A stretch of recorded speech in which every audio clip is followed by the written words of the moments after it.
চোর লোকটা স্টিলের দরজা টপকে পার হলো আর মিস্টার বিন হেঁটে এসে দরজা খুলে এগিয়ে গেল। লোকটা নিজের কৌশল ব্যবহার করে বিল্ডিংয়ের উপর দিয়ে লাফিয়ে যাচ্ছিল। সে ভাবে মিস্টার বিন তাকে ধরতে পারবে না। তখনই মিস্টার বিন পাশে থাকা লিফট দিয়ে সামনের বিল্ডিংয়ে যায় আর সামনের শ্রমিককে কিছু টাকা উপহার দেয়। লোকটা বিভিন্ন স্টাইলে লাফিয়ে বিল্ডিংয়ের পাশে লুকিয়ে পড়ে, ভাবে তাকে মিস্টার বিন তাকে দেখবে না। তখনই উপর থেকে একটা সিঁড়ি নেমে আসে। সিঁড়িতে মিস্টার বিন ছিল। লোকটা ভয়ে দৌড়াতে চায়, তখনই পিছনে মিস্টার বিন লোকটার দিকে পিস্তল ধরে। লোকটা পালানোর রাস্তা না পেয়ে চাবিটা উপরে ছুঁড়ে দেয়। মিস্টার বিন উপরে তাকাতেই লোকটা বিল্ডিং থেকে নিচে নামতে থাকে। মিস্টার বিন শান্তভাবে পিস্তল রেখে লিফটের বোতাম চাপে। লিফটে প্রবেশ করে আর লোকটা অনেক কষ্ট করে নিচে নেমে আসে। সে একটু এগোতেই দেখে মিস্টার বিনকে। লোকটা দৌড়ায়, পিছনে মিস্টার বিন ছিল।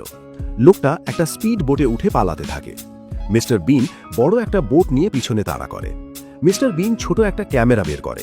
ক্যামেরাতে লোকটাকে ডিটেক্ট করে। পরে বোতাম চাপতেই ছোট্ট একটা মিসাইল গিয়ে স্পিড বোটে লাগে। লোকটা বাঁচার জন্য পানিতে ঝাঁপিয়ে পড়ে। লোকটা পানির উপরে উঠে আসে। তখনই সামনে মিস্টার বিন ছিল।